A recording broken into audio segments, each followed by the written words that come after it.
Netcasts you love. From people you trust. This is Twit. I'm Tony Wayne for Twit TV and Before You Buy, and today I'm reviewing the HTC First, the first Facebook home phone. The First is a pretty standard mid-range Android phone. It's got mid-range specs. It's got dual-core 1.4 gigahertz Snapdragon processors, running Android 4.1, 16 gigabytes of storage, 1 gigabyte of RAM.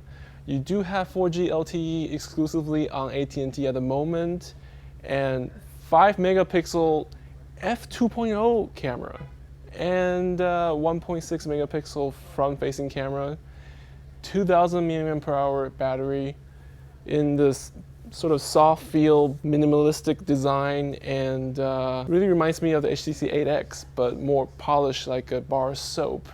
Facebook Home is a launcher essentially made by Facebook to integrate Facebook into Android. On paper, it sounds horrible. Nobody wants to do that. Everywhere you look, it's Facebook.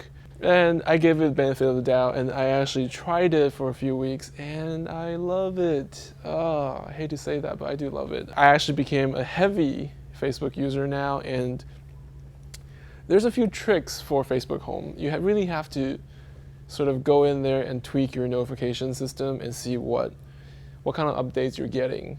And if you master that, then you'll be able to use Facebook Home effectively. Like if you follow all news feeds, things will actually just show up on your lock screen, and it's beautifully implemented, and you can very easily just thumb up all these things or leave comments or follow the news on your news feed. Just see what's going on out there with your friends.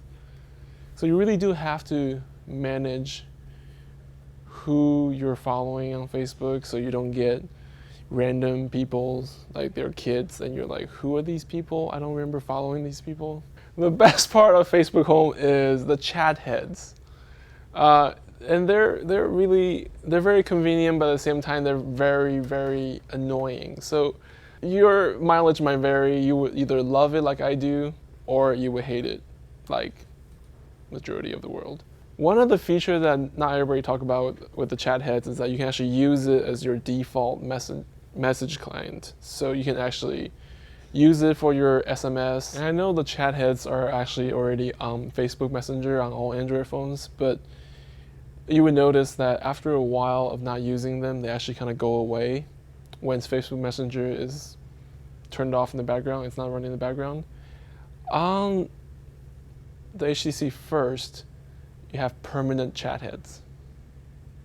It's awesome.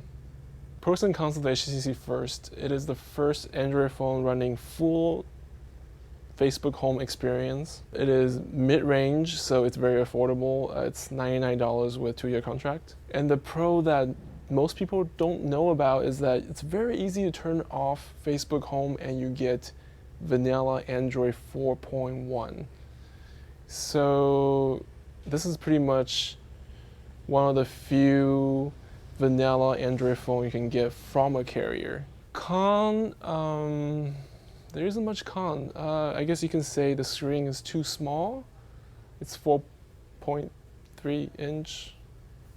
There's no expandable storage or removable battery. So buy, try, or don't buy for the HTC First. I'm gonna give it a buy. Not only because it's the first phone with full Facebook Home experience, you can also just turn it off and it'll be vanilla Android. I'm Tony for Twit TV and Before You Buy, and this is the HTC First.